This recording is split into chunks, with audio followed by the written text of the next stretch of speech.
షేర్లింగంపల్లి నియోజకవర్గం 124 division Alwyn colony division corporator Dodla Venkatesh Goud కుమారుడు యువనేత దొడ్ల రామకృష్ణ గౌడ్ జన్మదిన వేడుకలు ఈ రోజు డివిజన్ కార్యాలయంలో అంగరంగ వైభవంగా నిర్వహించారు. ఈ కార్యక్రమానికి డివిజన్లోని పలువురు నాయకులు, కార్యకర్తలు, మహిళా నాయకులు హాజరై దొడ్ల రామకృష్ణ గౌడ్కు షాల్వా కప్పి ఆయన చేత కేక్ కట్ చేయించి జన్మదిన శుభాకాంక్షలు తెలియజేశారు.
జీవాధిపతివి దేవుడు నాయన.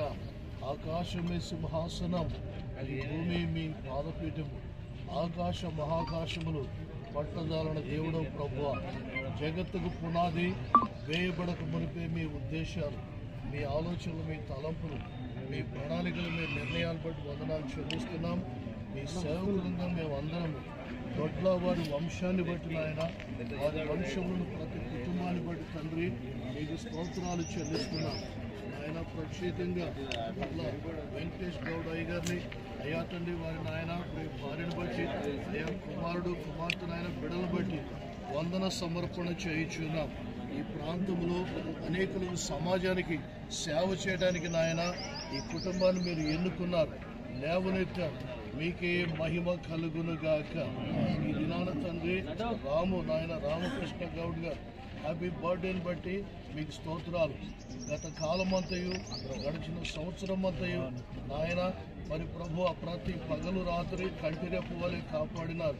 క్షేమకరమైన ప్రాణాలు ఇచ్చారు, మంచి ఆరోగ్యాలు ఇచ్చారు, కుటుంబాన్ని బిడలను ఇచ్చారు నాయన. నూతన సంవత్సరాన్ని దయా కిరీటంగా ఈ దినమును మరి తండ్రి వారికి మీరు ఇస్తున్నారు, వందనాలు చెల్లిస్తున్నాం. మంచి ఆరోగ్యాన్ని వారికి ఇవ్వండి, శక్తిని, బలాన్ని, పుష్టిని, దీర్ఘాయునిచ్చి తృప్తిపరచండి అయ్యా తండ్రి. వారు 4వ తరాన్ని చూసేలాగున అట్టి ఆయుష్ వారికి దయచేయమని వేడుకుంటున్నాం నాయన. ఈ కుటుంబం అంతా ఒకానొక దినాన వీరి పేర్లు పరలోకమునందు జీవ గ్రంథమందు కనబడు భాగ్యము దయచేయము నాయన. ఇంకా భూ సంబంధంగా, రాజకీయంగా, ప్రభుత్వ పరంగా ఇంకా లేవనెత్తండి. అడ్డుల ఆటంకాలు యేసు నామములో తొలగిపోవునుగాక, మార్గములు సరళమవునుగాక, కృప కలుగునుగాక, దీవెన కలుగునుగాక, ఆశీర్వాదం కలుగునుగాక, జయము కలుగునుగాక, వెలునుగాక. ఈ యావత్ కుటుంబాన్ని అక్షయంగా రాము గారిని ఆయన ఈ మార్గాల త్రోవలకు అప్పగిస్తున్నాం, మీ చిత్తానికి ఉద్దేశాలకు అప్పగిస్తున్నాం. మీ కృపల కాపుదల భద్రత ఏలుబడి మీ రాజరికానికి అప్పగిస్తున్నాం, మీ కృపా వాక్యానికి అప్పగిస్తున్నాం. మీ ఆత్మ చేత వారు నిత్యము నడిపించబడుదురుగాక. యేసుక్రీస్తు వారి నామం పేరిట తండ్రి దీవించి స్తుతించి ప్రార్థించి అడిగి వేడుకుంటున్నాము తండ్రి. ఆమేన్.